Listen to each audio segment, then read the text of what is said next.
දවසක් වෘක හාමිට ලොකු කිකිලියෝ දෙන්නෙක්ව දඩයම් කරගන්න ලැබිලා. මෙහෙම හිතුවා. මම කොච්චර වාසනාවන්තද. මගේ යාළු වලස් හාමිටත් රෑ කෑමට ආරාධනා කරන්න ඕන.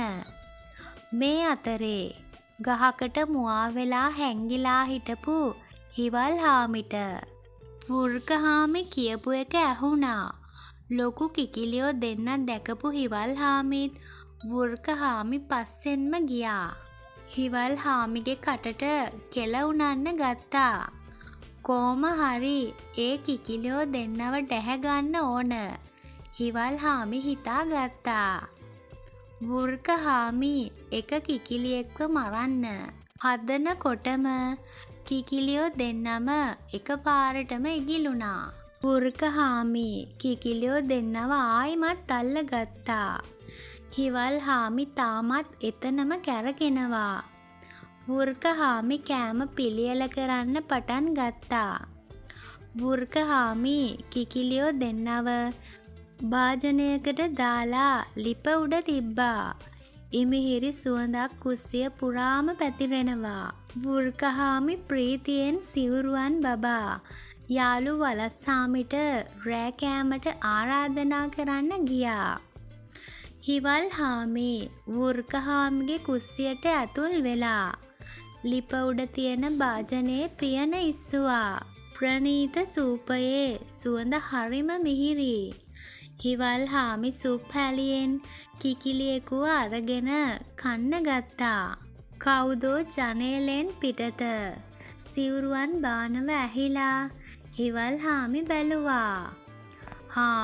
මෙන්න වෘක හාමි එනවා තමාටම කියා ගත්තා. හිවල් හාමිට එතනින් පැනගන්න වෙලාවක් නැහැ. ඒ හින්දා පෙට්ටිය ඇතුලේ හැංගුණා. ලිපේ ගින්දර නිවිගෙන යනවා.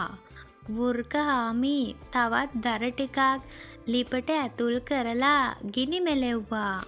දර ටික පිච්චිලා ඉවර වුණාට පස්සේ වෘක හාමි තවත් දර ටිකක් පලන්න මන්නයක් ගත්තා.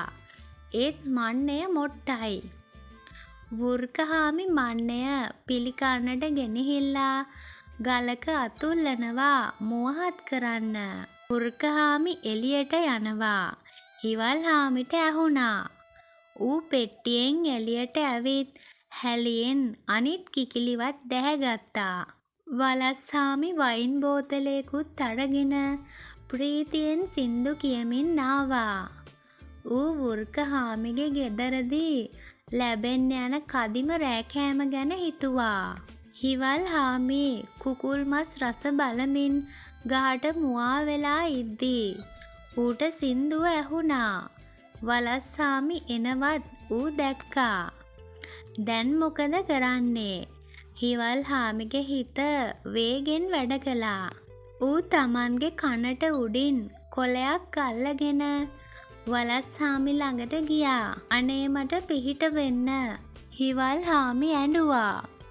හිවල් හාමිගේ තමන්ගේ කන පෙන්නලා මෙහෙම කිව්වා. වෘක හාමි කුකුල් මස් සංග්‍රහයකට මට ආරාධනා කළා. මං එහෙ ගියාම මස් කපන මන්නෙන් මගේ කන කපන්න හැදුවා. මම යන්තම් බේරිලා දුවගෙන ආපු එක හොඳට හිටියා. ඔය ඇත්තමද? වලස් හාමි ඇහුවා. වෘක හාමි මටත් රෑ කෑමට ආරාධනා කරලයි තියෙන්නේ. හෝදිසියෙන් ඉන්න එක කොයිකටත් හොඳයි. සමහර විට ඔයාගේ කනත් කපා ගන්න වෘක හාමිට ඕන ඇති. හිවල් හාමි හෙමින් සීරුවේ ලිස්සලා ගියා. දැන් මොනව කරන්නද කියලා වලස් හාමිට තේරෙන්නේ නැහැ. වලස් හාමි වෘක හාමිගේ ගෙයි පිළිකන්නට ගියා. ඇත්ත තමයි වෘක හාමි මන්නේ මුවහත් කරනවා. වලස් හාමි හොඳටම බය වුණා. කලන්තේ හැදුනා. ටික වෙලාවකට පස්සේ වලස් හාමි නැගිටලා දුවන්න ගත්තා. ගාට මුවා වෙලා හැංගිලා හිටපු හිවල් හාමිට හරි හිනා. ඌ වලස්සාමි ගෙනාපු වයින් බෝතලේම බීලා දැම්මා. ඒ පාර හිවල්හාමි වෘකහාමි ගාවට ගිහින් කිව්වා ඔයාගේ කුකුල් මස් සංග්‍රහයට වලස්සාමි එනවා මං දැක්කා. "ඔව් මං වලස්සාමිට ආරාධනා කළා." වෘකහාමි කිව්වා. "ඔයාගේ කුකුල් මස් සේරම වලස්සාමි දැනටමත් ගිල දාලා හමාරයි." හිවල්හාමි කියාගෙන ගියා. වෘකහාමි හැලි ඇරලා බැලුවා. උගේ කදිම ලොකු කිකිලියෝ ඇත්තටම අතුරුදහන් වෙලා. වෘකහාමි වලස්සාමිට පාඩමක් උගන්වන්න හිතාගෙන ඌ පස්සේ දුවන්න ගත්තා. වලස්සාමිටත් දුවලම හති. ඒත් වෘකහාමි එනව දැක්කම කෑ ගහනව ඇහුනම ආයෙත් දුවන්න පටන් ගත්තා. වලස්සාමි ලෑල්ලක ආධාරෙන් ගඟෙන් එගොඩ වෙලා වෘකහාමිගේ ගමන වළක්වන්න ලෑල්ල ඉවත් කරන්න හැදුවා. ඒත් වලස්සාමි ලෑල්ල අහක් කරන්න ඉස්සෙල්ලා වෘකහාමි පැන්නා. වලස්සාමි වෘකහාමිගේ බඩට වැරෙන් පහර දුන්නා. වෘකහාමි කේන්තියෙන් පුපුරමින් වලස්සාමිට පහර දුන්නා. වෘකහාමි වලස්සාමිට බැන වැදුනා. "තෝ මගේ කුකුල් මස් සේරම ගිල දාලා දැන් මට ගහන්නත් එනවා. තෝ නම් හරි අපූරු යාළුවෙක්." වලස්සාමිට මේක තේරෙන්නේ නැහැ.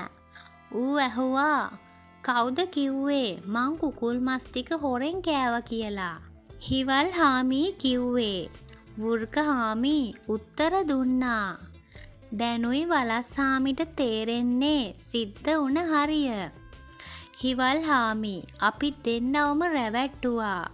වලස්සාමි වෘකහාමිට කිව්වා. චීනයේ විදේශ භාෂා මුද්‍රණාලේට පිටපතක් ඇසුරෙනි.